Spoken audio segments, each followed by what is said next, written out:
Ceacht tracha sé. This one is easy peasy because all it is the future tense doing exactly what you did in chapter 35, which is the indirect or reported speech. So you have to use the future forms, that's all. So dún hí sé an doras gach ihe, or dún hí sé an doras anacht, they give you. Der sé ganún hí sé an doras anacht. He says that he will close the door tonight.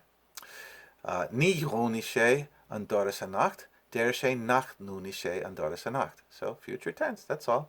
You just have to know your forms of the future tense and irregular verbs that they're practicing again here. So you're practicing the reported speech in this chapter, and you're practicing the forms of the future tense.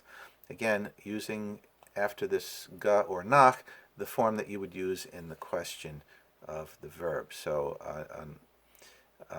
Yoi sé a yiner agus isi sé e.